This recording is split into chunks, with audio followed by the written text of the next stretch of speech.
Hello students, क्या हाल चाल है बेटा। उम्मीद करता हूँ कि सब बढ़िया होंगे और बहुत बढ़िया से पढ़ाई आप लोग कर रहे होंगे। तो आज के इस लेक्चर के अंदर आप सभी को पता है कि क्लास 11 का ये 10वां चैप्टर सरल रेखाएं हम कर रहे हैं और इसके 10.2 10.2 का सॉल्यूशन आज हमको करना है। और इस सॉल्यूशन तक पहुंचने से पहले मेरे बेटे, इस सॉल्यूशन तक पहुंचने से पहले मैंने बहुत अच्छे से इसका इंट्रोडक्शन दिया है, जो कि बहुत ही ज़रूरी है आपको देखना है। इससे पहले जो 3 लेक्चर हैं वो इंट्रोडक्शन में ही गए हैं, तो सॉल्यूशन बहुत आसान होने लग जाएगा अगर आपने इंट्रोडक्शन को देखा होगा। और बहुत से क्वेश्चंस, मैक्सिमम क्वेश्चंस आप अपने आप भी कर पाओगे। ऐसा कुछ नहीं है कि आप उसको इंट्रोडक्शन के बाद शायद ही आपको किसी क्वेश्चन में मेरी ज़रूरत पड़े, लेकिन पहले इंट्रोडक्शन देखना बहुत ज़रूरी है, ठीक है, जो कि प्लेलिस्ट में है और प्लेलिस्ट का लिंक जो है डिस्क्रिप्शन में है। तो आप सभी को पता है प्लेलिस्ट सबकी बनी है, जितने भी चैप्टर्स हैं सबकी प्लेलिस्ट बनी है। जो कुछ देखना है आप सीधा चैनल पर जाकर के प्लेलिस्ट से ही वो सब चीज़ें हासिल कर सकते हो। तो चलिए बात करते हैं सॉल्यूशन की। और सॉल्यूशन के अंदर पहले 8 क्वेश्चन जो है, देखो उसने कहा प्रश्न नंबर 1 से 8 तक की सरल रेखा का समीकरण ज्ञात करना है। अब मेन पॉइंट ये है कि हमने 4 लिखे हैं, 4 ये एक जैसे ही हैं लगभग, और 4 में लिखी भी ज़्यादा मैंने नहीं भी लिखे जानबूझ के, क्योंकि मुझे फिर जगह भी तो चाहिए क्वेश्चन सॉल्व करने के लिए। तो मैंने भी सिर्फ 4 लिए हैं, चारों को मैं समझाऊंगा। तो क्या करना है, इक्वेशन करनी है, यानी कि रेखा की समीकरण ज्ञात करनी है। और रेखा की समीकरण ज्ञात करने के लिए हमारे पास में रेखा के समीकरण के हमने 5 रूप पढ़े हैं, ठीक है ना। 5 रूप का इंट्रोडक्शन बहुत अच्छे से दिया है।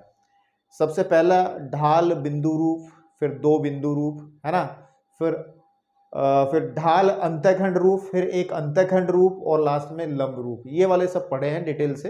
तो जोन सा जहां भी इस्तेमाल होगा मैं वहां आपको बताऊंगा, क्योंकि अगर मैं यहाँ दोबारा से इसको रिवाइज करूंगा फिर इंट्रोडक्शन देने का क्या मतलब रह जाता है ना। इंट्रोडक्शन में सब बातें बताई हैं, अब तो जो क्वेश्चन में इस्तेमाल होगा वही मैं आपको डायरेक्ट बताऊंगा कि कौन सा इसमें इस्तेमाल में आया है।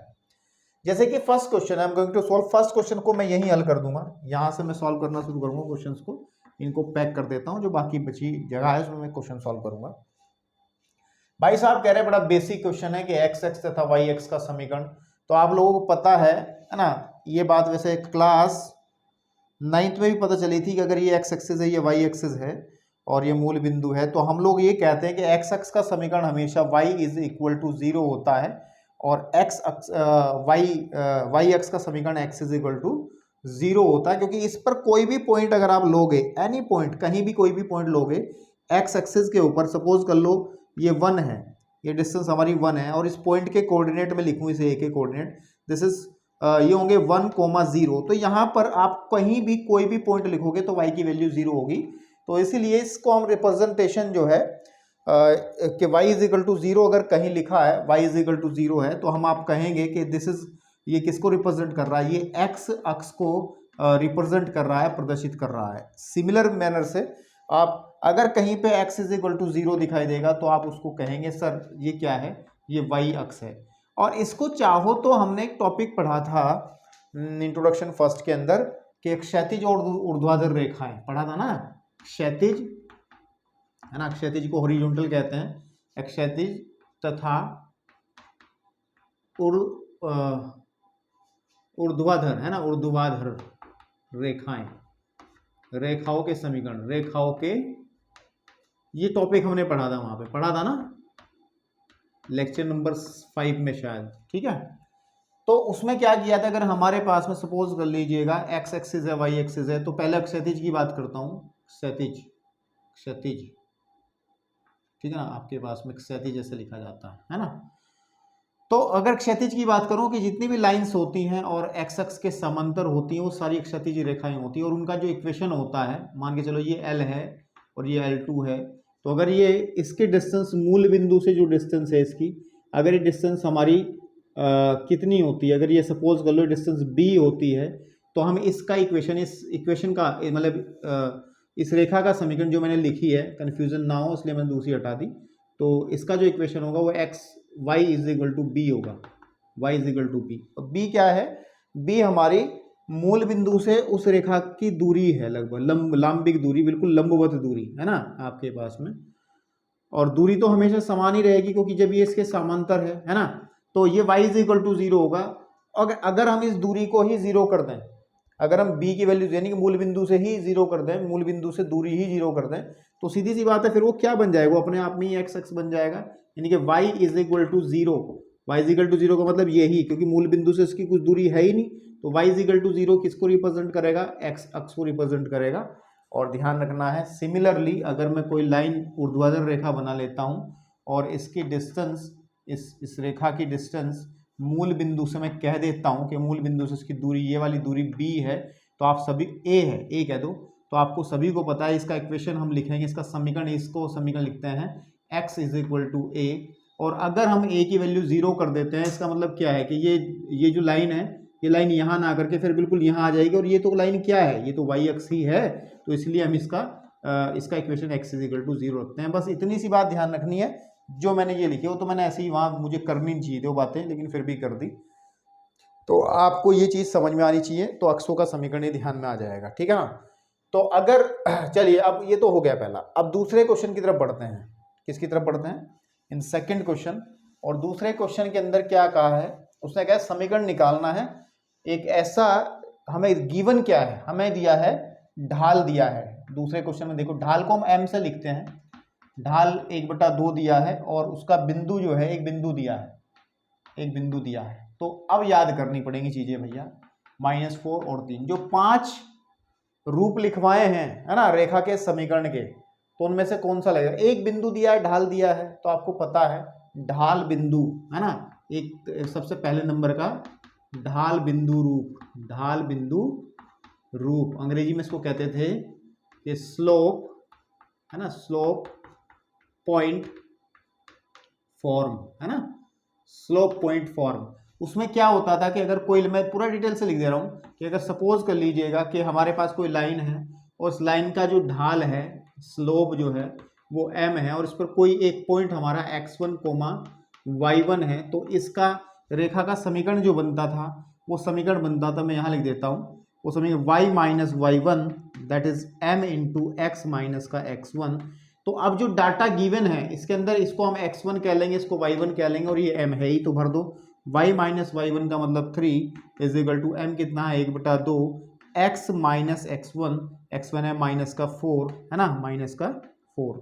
तो उसको सही फॉर्म में दे दो आप, तो y माइनस के 3 1/2 इंटू एक्स प्लस 4, ठीक है, 2 को ले जाओ तो आ जाएगा 2x minus 3, sorry 2y minus 3 है ना, is equal to x plus 4।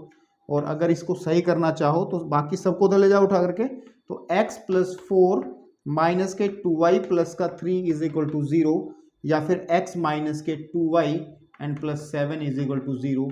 तो ये आपका इस रेखा का समीकरण होगा जिसका ढाल 1/2 है, ठीक है ना बेटा। उत्तर माला आंसर सीट में भी जरा एक बार वेरीफाई करते चलें आप लोग, ताकि क्योंकि एडिट का ऑप्शन नहीं मिलता ना, फिर एक बार अपलोड हो गई अगर वीडियो तो बाद में सब आपस में चर्चा करते फिरेंगे सर जी ने सवाल गलत कर दिया था। और गलत नहीं है, मेथड सही है, हो सकता है कैलकुलेशन में कहीं मिस्टेक हो रही हो, तो ज़रा मैं आंसर मैच कर ही लेता हूँ, फिर भी टेंशन वाली कोई बात नहीं है। एक्सरसाइज कौन सी है मेरे भाई, ये 10.2 है ना, 10.2 का question number second, 10.2 question number second, 10.2 question number second, बड़ी मुश्किल से मिल रहा है यार 10.2, हाँ क्वेश्चन नंबर सेकंड।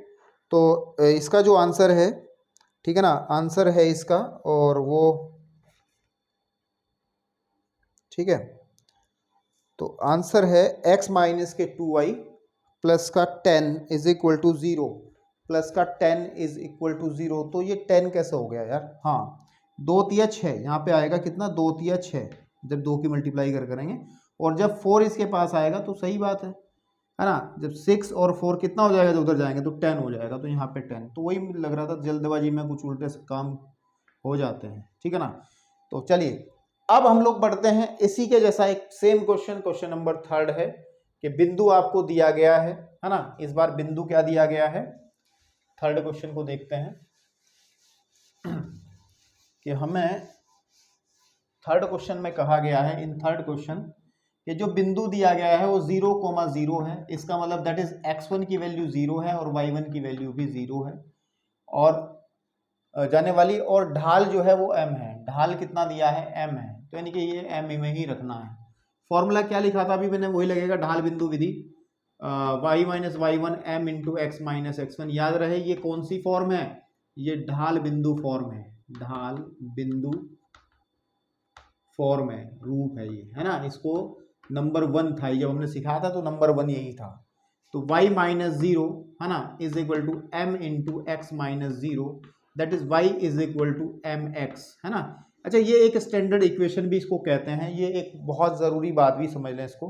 अगर y is equal to m x type की कोई भी लाइन है, यानी कि m की वैल्यू कुछ भी आ जाए, y इज इक्वल टू जैसे 2x हो गया, या y is equal to x बटे 2 हो गया, या y is equal to minus 7x हो गया, तो इस तरीके की जितनी भी लाइन है ये हमेशा 0 0 से होकर जाएंगी, जैसे कि इसने कहा है।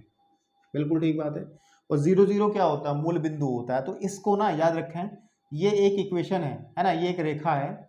ये कौन सी रेखा है, रेखा है जो मूल बिंदु से, रेखा जो मूल बिंदु से होकर, मूल बिंदु से होकर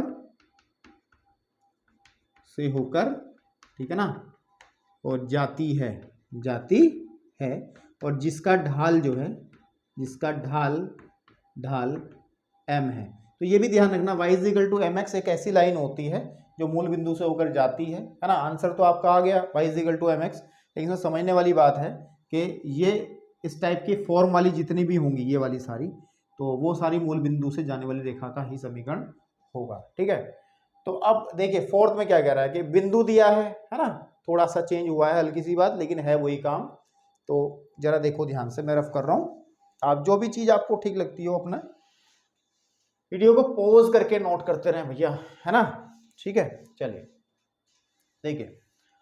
तो अगर हम बात करें क्वेश्चन नंबर 4 की, क्वेश्चन नंबर 4 की, तो वो कह रहा है कि देखो एक पॉइंट दिया है, point is what 2 under root of 3, और जो उसके बाद में पॉइंट तो दे दिया है ना, लेकिन हमें ढाल नहीं दिया। लेकिन उसने कहा है एक्स अक्ष से 75 के कोण पर झुकी है, झुकाव दे दिया। क्या दे दिया, झुकाव। और झुकाव को हम कैसे लिखते थे, एक्सरसाइज 10.1 में theta, theta is what 75 degree. तो हम झुकाव अगर दिया है तो हम m निकाल सकते थे। m कैसे निकलता है, m is equal to 10 theta, एक फॉर्मूला हमने पढ़ा है। Then m is equal to आ जाएगा 10 75, और 10 75 की वैल्यू कैसे फाइंड आउट कर लोगे आप, लिख लोगे कि इसको लिख लोगे आप 45 प्लस 30, ठीक है ना। Then m will equal to 10 theta, और 10 a, देखो एक फॉर्मूला पढ़ा था ट्रिग्नोमेट्री में, कौन सा फॉर्मूला पढ़ा था भैया, कि 10x plus y is what, ये होता है 10x plus 10y upon 1 minus 10x and 10y। ये फॉर्मूला पढ़ा था, इसका इस्तेमाल करते हैं वो मान निकाल सकते हैं, क्योंकि हमें 10 75 का मान डायरेक्टली टेबल में नहीं मिल पाता है ना, नहीं मिलता, तो हम उसको फिर त्रिकोणमिति ट्रिग्नोमेट्री का प्रयोग करते हुए इन चीज़ों को सॉल्व करते हैं।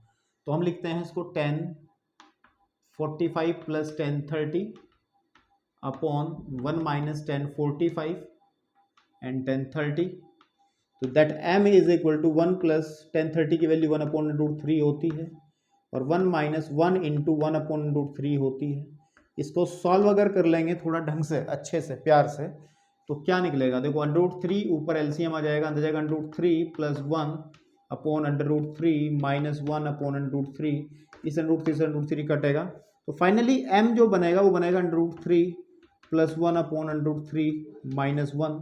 लेकिन हम लोग थोड़ा सा इसको और सॉल्व करेंगे, आप हर का परिमेयकरण करेंगे, रैशनलाइजेशन ऑफ द डिनोमिनेटर के नीचे अंडर रूट हटाएंगे तो कॉन्जुगेट से ऊपर नीचे गुणा भाग करते हैं। तो इसको जब हम अंडर रूट 3 प्लस 1 से ऊपर अंडर रूट 3 प्लस 1 से मल्टीप्लाई कर लेते हैं यहाँ पर, देन m इज व्हाट, ऊपर तो आ जाएगा अंडर रूट 3 प्लस 1 का होल स्क्वायर, और नीचे आ जाएगा अंडर रूट 3 का होल स्क्वायर माइनस 1 का होल स्क्वायर, और m क्या आ जाएगा हमारे पास में, ऊपर का फॉर्मूला आप खोल लो, a का स्क्वायर प्लस b का square plus 2ab upon 3 minus 1। तो m इज व्हाट, m क्या आ जाएगा, ये जाएगा देखो 2 3 और 1 हो गया 4, तो 4 प्लस 2 अंडर रूट 3 अपॉन 2, और भी सॉल्व हो सकता है बिल्कुल। तो यहाँ से आप लोग थोड़ा सा यहाँ देख लेंगे, है ना आपके पास में। तो m जो है हमारा, m आ जाएगा देखो, ऊपर से 2 कॉमन निकाल लो तो आ जाएगा 2 प्लस अंडर रूट 3 अपॉन 2, 2 से 2 कट जाएगा, तो m is what 2 plus under root 3। अब हमारा m निकला सही तरीके से। अब हमें m पता है और हमें एक पॉइंट पता है जिसको हम x1, y1 कह सकते हैं। और अब हम डायरेक्टली क्या कर सकते हैं, समीकरण निकालने के लिए हम लोग फॉर्मूला लगा लेंगे ढाल बिंदु रूप, यानी कि पहले वाला ही point slope form, slope point form या पॉइंट स्लोप फॉर्म एक ही बात है। जब एक बिंदु और एक ढाल दिया हो, है ना, बिंदु और ढाल दिया हो, तो हम y minus y1 m into x1 वाला फॉर्मूला लगा लेंगे। तो y माइनस y1 का काम करेगा हमारा ये वाला काम, है ना, 2√3 एंड m इज वॉट, ये देगा 2 + √3 और x माइनस x1 का काम करेगा 2। ठीक है ना, इसको आप सरलतम रूप में जितना ला सकते हो उतना सरलतम रूप में इसको दे दो तो आपका आंसर आ जाएगा। देखो आंसर शीट में कहाँ तक छोड़ा है इसने।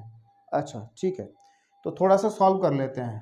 ठीक है, देखो इसको तो एक पद कह दिया हमने, इसको देखो y माइनस के 2√3 एज इट इज रख लोगे और इसकी x की मल्टीप्लाई करेंगे तो आ जाएगा हमारे पास में कितना आ जाएगा, कितना आ जाएगा भैया, जब मल्टीप्लाई करेंगे हम इधर x इंटू 2 + √3 रख लो आप, और माइनस का 2 इंटू 2 + √3। ठीक है, और इस x वाले पोर्शन को आप इधर की तरफ ले आओ और इस कांस्टेंट पोर्शन को उधर, क्योंकि आंसर जो देते हैं ना, आंसर ऐसे दिया करें कि ax प्लस के by plus c is equal to 0 की फॉर्म में, मतलब पहले x वाला पद आ जाए फिर y वाला फिर कांस्टेंट। इसमें कोशिश करो आंसर देने का तरीका ये होना चाहिए। ठीक है, तो कैसे देना है आंसर, इसको सॉल्व कर लेते हैं। तो देखो मैं इसको इधर उठा रहा हूँ, यहाँ पे कर देता हूँ मैं कि माइनस का x और आपके पास में 2 + √3 है ना बेटा, और साथ ही में प्लस का y इंटू वाई माइनस 2√3, ये रुको इस 2√3 को उधर पलट दो, इज इक्वल टू माइनस का 2 एंड 2 + √3 एंड प्लस 2√3। तो अगर मैं देखूं तो minus x into 2 + √3 and plus y is equal to हमारे पास में, ठीक है, y इज इक्वल टू कितना आ जाएगा। देखो कुछ लोग क्या करेंगे, कुछ लोग आंसर निकाल लेंगे, इसको रेशनलाइज ना करेंगे, वो m की वैल्यू क्या लेके चलेंगे, √3 + 1/√3 - 1, इससे वो करेंगे तो आंसर डिफर आ सकता है, आपका अलग आ सकता है आंसर। तो यहां से जैसे मैंने रेशनलाइजेशन किया है, क्योंकि मैं जैसे ही आंसर सीट की तरफ गया तो उन्होंने √3 + 1 एज इट इज रख रखा है। इसका मतलब ये है कि उन्होंने ये m का वैल्यू यहां तक सॉल्व नहीं किया, m का वैल्यू केवल यही डायरेक्ट इस्तेमाल करके इक्वेशन निकाल दी है। तो इससे घबराने वाली कोई बात नहीं है, जो आंसर मैं निकाल रहा हूँ वो बिल्कुल सही है। आप m इज इक्वल टू ये ले रख के भी निकाल सकते हैं, उससे कोई दिक्कत नहीं, कोई परेशानी नहीं है। तो मेरे को डर इसी बात का लग रहा था कि कहीं मैंने मिस्टेक तो नहीं करी हो, तो लेकिन नहीं, उन्होंने अधूरा काम किया, मैंने अपनी तरफ से पूरा सही तरीके से माइनस के 2√3 एंड प्लस 2√3, तो ये कट जाएगा और इस 4 को इधर ले आओ तो आ जाएगा माइनस का x and 2 + √3 plus y and plus 4 is equal to 0। इस माइनस को हटाने के लिए पूरे माइनस से मल्टीप्लाई कर दो तो आ जाएगा x into 2 + √3 and minus y minus 4 is equal to 0। तो आप ये आंसर आराम से इसका लिख सकते हैं, इसमें कोई दो राय नहीं है। और ये आंसर तब आता है ना, जब हम m की वैल्यू ये कंसीडर करके चलते हैं। लेकिन उन्होंने क्या कर रखा, मैंने भी आंसर शीट की तरफ जैसे ही नज़र डाली है ना, तो उन्होंने आंसर इससे ले रखा है, तो इसका मतलब उन्होंने काम कम किया है हमारे मुकाबले। तो उनका आंसर भी √3 - 1 इस तरीके से ही बनेगा, और चाहो तो आप करके देख सकते हो, अदरवाइज मुझे नहीं लगता कि आपको ज़रूरत है, आप इसको यहीं तक करेंगे, इतना कर लो कोई दिक्कत नहीं है। ठीक है, तो इन 4 क्वेश्चंस के बाद में बेटे आगे की तरफ बढ़ते हैं, देखते हैं आगे क्वेश्चंस किस हाल में हैं बेचारे।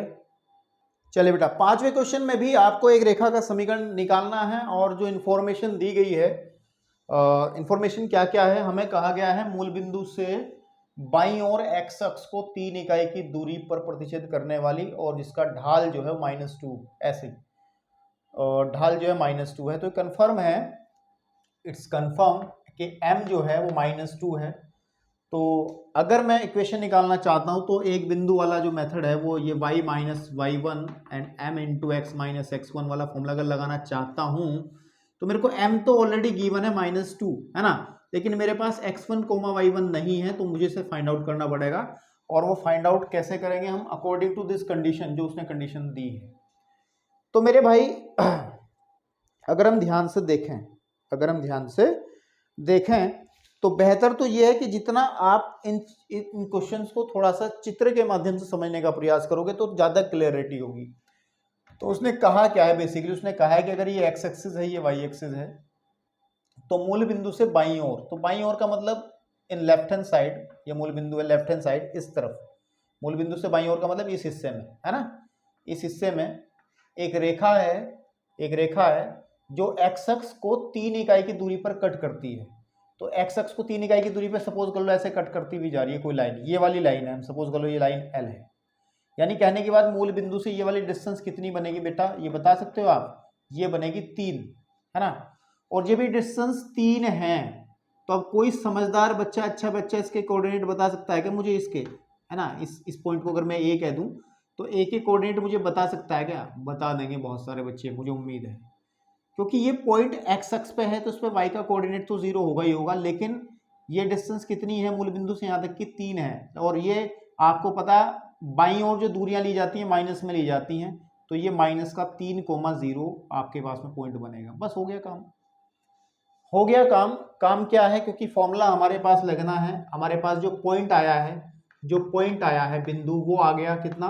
-3,0। दैट इज सिंपल है कि x1 की वैल्यू 3 माइनस का, एंड y1 की वैल्यू हम कंसीडर करके चलेंगे 0, और फॉर्मूला लगा देंगे कि y minus y1 m into x minus x1। तो अगर y माइनस y1 की बात करें दैट इज 0, और m क्या है? -2, एंड x -3, है ना आपके पास में। इसको y इज इक्वल टू हो जाएगा -2x एंड -6, ठीक है, इसको उधर ले आए और तो आ जाएगा 2x plus y and +6 is equal to 0। तो ये आपके पास में रिक्वायर्ड इक्वेशन है जो कि हमें फाइंड आउट करनी थी, है ना।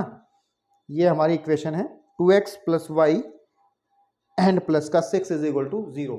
तो आपको समझ में अच्छे से आना चाहिए बेटे, क्योंकि अगर आपने इंट्रोडक्शन अच्छे से देखा है तो चलिए अब बढ़ते हैं क्वेश्चन नंबर 6 की तरफ। चलिए बेटा, क्वेश्चन नंबर 6 के अंदर भी आपको ये पहचानना है कि कौन सी फॉर्म काम में आएगी और गिवन डाटा क्या है, क्या डेटा दिया है इसने, क्या आंकड़े हैं, उसके हिसाब से बात करते हैं। कह रहा है कि एक समीकरण निकालना है, सीधी सी बात है, जो मूल बिंदु, देखो कैसी लाइन का इक्वेशन निकालना है, जो मूल बिंदु से ऊपर y अक्ष को 2 इकाई की दूरी पर प्रतिच्छेद करती है। तो बेसिक सी बात है, अगर मैं इसका डायग्राम बनाऊं तो डायग्राम के बिना ये क्वेश्चन समझ में नहीं आएंगे। सीधी सी बात है कि कोई लाइन है जो y अक्ष को, है ना, मूल बिंदु से ऊपर, तो मूल बिंदु ये है, मूल बिंदु से ऊपर कहने का मतलब पॉजिटिव डायरेक्शन में जाना है, 2 इकाई का, ये 1 हो गया, यहाँ पे सपोज कर लो 2, तो यहाँ से 1 2, यहाँ से वो लाइन पास होके जाती है, यहाँ से पास होके जाती है, और ठीक है, प्रतिच्छेद करने वाली और x अक्ष की धन्य दिशा की ओर के साथ 30 डिग्री का कोण बनाने वाली। अब देखो कैसा चित्र बनेगा। देखो अगर मैं x अक्ष की एक लाइन इस तरीके से बनाता हूं, ध्यान से देखना, ध्यान से, तो x अक्ष की धन दिशा से एंगल जो बन रहा है इस लाइन का वो ये बन रहा है, और ये 30 कभी नहीं हो सकता क्योंकि ये तो अधिक कोण है। तो इसका मतलब ये लाइन इस तरीके से ना आकर के दूसरे तरीके से आएगी, और लाइन किस तरीके से आएगी? इस तरीके से आएगी, जो कि आप देख पाओगे कि x अक्ष की धन दिशा की तरफ जो एंगल बन रहा है ना, ये वाला किस तरफ मुड़ रहा है? ये 30 डिग्री होगा। बिल्कुल ठीक बात है। तो इतना कन्फर्म है कि हम लोगों को यहाँ पर अगर मैं दिखाऊं रेखा का जो झुकाव दिया है ना, का जो झुकाव दिया है बेसिकली दैट इज थीटा, और वो दिया है 30 डिग्री। तो इस हिसाब से जो ढाल होगा, ढाल मतलब जो स्लोप होगी m, वो formula m is equal to 10 theta से निकाल सकते हैं। That is m is equal to 10 30 लगा करके, और 10 30 की वैल्यू होती है 1/√3। तो हमने m का वैल्यू निकाल लिया है, ठीक है। समीकरण देखते हैं क्या लगेगी। लेकिन अगर एक बात ध्यान दो, अगर ये डिस्टेंस 2 है और इस पॉइंट को मैं कुछ कह दूं तो इस पॉइंट के कोऑर्डिनेट आप बता सकते हो क्या? बिल्कुल बता सकते हो भाई। x पे तो 0 ही है, क्योंकि ये पॉइंट कहाँ है? ये y अक्ष पे एक बिंदु है, और अगर ये y अक्ष पे एक बिंदु है तो मेरे भाई सीधी और सच्ची और अच्छी बात यह है कि यहाँ x का मान 0 और y का मान जितनी डिस्टेंस है उतना आ जाएगा y, 2। y, 2। वैसे पहले इससे पहले वाला जो क्वेश्चन किया है ना मैंने, ठीक है ना, उसको भी हम दूसरी विधि से कर सकते थे और इसको भी एक अन्य विधि से और कर सकते हैं, बताऊंगा अभी आपको। तो अभी सिर्फ समझे। तो हमें जो पॉइंट प्राप्त हुआ है, बिंदु जो प्राप्त हुआ है, बिंदु, और वो बिंदु प्राप्त हो गया है आपके पास में 0,2 है ना, 0,2। इट मीन्स वी कैन, हम ले सकते हैं कि x1 को 0 और y1 को आप 2 ले सकते हैं और फॉर्मूला लगा सकते हैं। जो समीकरण होगा, समीकरण को y minus y1 into m into x minus x1 लगा सकते हैं। देन y माइनस 0 आपके पास में है ना, y minus 2 is equal to m कितना, 1/√3 एंड x माइनस 0, बिल्कुल ठीक बात है, x माइनस 0। तो अगर इसको आप सॉल्व करो, है ना, इसको आप सॉल्व करो तो कैसा सॉल्व करके आंसर आ जाएगा कि y minus 2 is equal to आ जाएगा x अपॉन √3, √3 को उधर ले गया हो तो आ जाएगा y √3y minus 2√3 is equal to x, या इसको कह सकते हैं x minus √3y and plus का 2√3, that is the equation of the line. ये उस रेखा का समीकरण जो वो पूछ रहा है मुझे, ठीक है ना। आपके पास में थोड़ा कैलकुलेशन वर्क पे आप ध्यान देना है। यहाँ पे मैं थोड़ा जल्दबाजी करने लगा हूँ कैलकुलेशन करने में, क्योंकि मुझे ये एहसास होने लगा है कि आप क्लास 11th में हो तो इतनी चीज़ें तो सामान्य है ना। क्लास 11th में इतनी चीज़ें सामान्य है कि इतना डायरेक्ट चल जाता है। अच्छा एक बात सुनो मेरी, हमने एक मेथड, एक फॉर्म पढ़ी थी तीसरे नंबर वाली, है ना, थर्ड टाइप वाली, और वो थी कि ढाल अंतःखंड रूप पढ़ा था हमने, है ना, स्लोप इंटरसेप्ट फॉर्म। उसमें ये था कि अगर कोई लाइन इस तरीके से है हमारे पास में और वो क्या कर रही है, अगर एक लाइन हम इस तरीके से बना दे रहे हैं या ऐसे बना दे रहे हैं कि अगर वो y एक्सिस पे जो इंटरसेप्ट काट रही है वो c हो और इसका जो ढाल है वो m हो, तो उस लाइन का इक्वेशन हम y is equal to mx plus c से निकालते थे। किससे निकालते थे? y is equal to mx plus c से हम लोग निकालते थे, ठीक है ना। तो जहां पर c क्या होता था, अंतःखंड। इस क्वेश्चन के अंदर अगर आप ध्यान दो तो इस क्वेश्चन के अंदर c का काम करेगा ये 2, तो इट मीन्स ये 2 हो जाएगा, और m हमने निकाल ही लिया है, और वो m निकाला था हमने कितना, 1/√3। चाहो तो आप उस नंबर 3 वाली फॉर्म से भी इस क्वेश्चन को कर सकते हो। इसके अंदर आप c की वैल्यू 2 और m की वैल्यू 1/√3 रखने के बाद में भी आप आंसर यही पाएंगे, ये मैं पूरी गारंटी लेता हूँ, ठीक है ना। चलिए बात करते हैं क्वेश्चन नंबर 7 की। वीडियो को जरा पॉज करो, नोट कर लो, ठीक है, अच्छे से। चलिए क्वेश्चन नंबर 7 के अंदर बहुत आसान और सरल तरीके से करना है। हमें क्या कहा, उसने हमें कहा कि 2 पॉइंट्स दिए गए हैं और हमने पढ़ा था कि अगर कोई लाइन इस तरीके से जा रही हो और उस पर 2 पॉइंट हमें x1, y1 हो और एक दूसरा पॉइंट हमारा x2 एंड y2 हो, तो इस लाइन का इक्वेशन, इस रेखा का समीकरण निकालने का जो फॉर्मूला है वो होता है y minus y1 into y2 minus y1 upon x2 minus x1 और x माइनस x1। तो आप डायरेक्टली आप इस क्वेश्चन के अंदर इस फॉर्मूले को अप्लाई कर सकते हो। यहाँ पर x1 का जो काम करेगा वो -1 है, y1 का काम करेगा 1, x1 y1, x2 का काम करेगा 2 और y2 का काम करेगा -4। तो फॉर्मूला लगाएंगे तो y minus y1 into y2 minus y1 upon x2 minus x1 and x minus x1, और सॉल्व कर लेंगे इसको। क्या कर लेंगे? सॉल्व, और फिर ट्राई हो जाएगा। मैं नहीं इसको कराऊंगा भाई, इतने नहीं काम कर सकता भाई मैं, अब अपने जो करो तुम इसको थोड़ा सा ध्यान से। चलिए बेटा क्वेश्चन नंबर 8 की अगर हम लोग बात करें तो इसके अंदर कौन सा फॉर्म इस्तेमाल में आने वाला है, साफ साफ दिख रहा है। जो इंट्रोडक्शन 3 के अंदर बात की थी, लंब रूप, है ना। उस लंब रूप में क्या था, नॉर्मल फॉर्म में कि अगर कोई लाइन, ठीक है ना, ये x axis is y axis है और कोई रेखा इस तरीके से जा रही हो और जिसकी मूल बिंदु से लांबिक दूरी का मतलब मूल बिंदु से डाले गए लंब की लंबाई, है ना, उसको लांबिक दूरी भी कहते हैं। जिसने कहा है ये लांबिक दूरी, ये जो दूरी है यहाँ से यहाँ तक की, अगर वो P हो और ये जो लंब है, ये वाला जो लंब है वो x अक्ष की धन दिशा से ओमेगा का कोण बनाता है, ओमेगा। तो इस लाइन का इक्वेशन जो हमारी, अगर ये लाइन L है तो L का जो समीकरण है वो क्या होता था, समीकरण हमने वहाँ सिखाया था आपको कि x cos omega plus y sin omega is equal to P।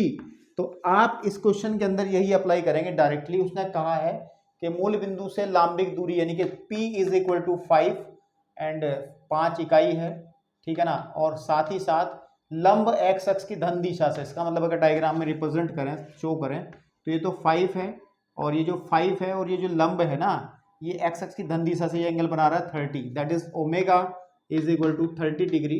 तो जो समीकरण बनेगा, जो पूछ रहा है समीकरण, वो बनेगा एक्स कॉस ओमेगा, ओमेगा की value 30 plus y sine omega is equal to P, P is what 5। तो आप एक्स कोस 30 की वैल्यू होती है √3/2 प्लस वाई साइन 30 की वैल्यू होती है 1/2 इज इक्वल टू 5, या एक्स √3 plus y is equal to 5 दूनी 10, है ना आपके पास में।